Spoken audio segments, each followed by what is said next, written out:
суштината на овој состанок од Фондот за иновации и технолошки развој ќе биде информација како да аплицираат, како правилно да аплицираат за проектите што треба да ги добијат средствата за развој, технолошки развој на своето предпријатие, на својата компанија, на својата фирма, за човекови ресурси и се она што ми е потребно за вработување и напредок на младите вработени во тие фирми за добивање на нови и нови вештини.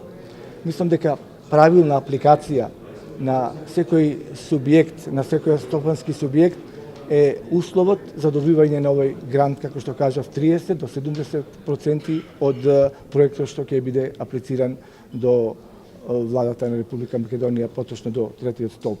Која е нашата обврска како општина? Мислам дека да направиме амбиент за работа, услови за работа, да направиме инфраструктура и секако да ја поттикнеме државната и општинската администрација да биде во интерес и во корист на сите овие правни субјекти. Ова е индиректен начин, да не биде само како флоскула, да ги задржиме младите да останат во Прилеп и во Република Македонија, да ги одвратиме да одат во странство, а тоа е овој токму еден од начините што директно со учество на општината и на владата на Република Македонија со доделување на овие грантови. Предвидени се 4 инструменти, денеска ќе зборуваме малку повеќе за нив и за начинот како може да се аплицира.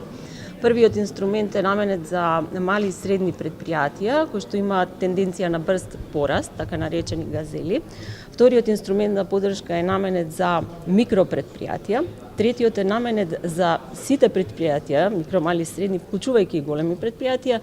И тука поддршката е исклучиво за иновативни проекти, односно и проекти кои што ќе имаат во себе иновација, иновативен производ, односно процес. И четвртиот инструмент е наменет за стручно усовршување и пракса на млади лица. Процентот на кофинансирање од страна на фондот зависи од самиот инструмент. За третиот инструмент максималниот процент е до 70% од страна на фондот, а додека за останатите инструменти е до 30%.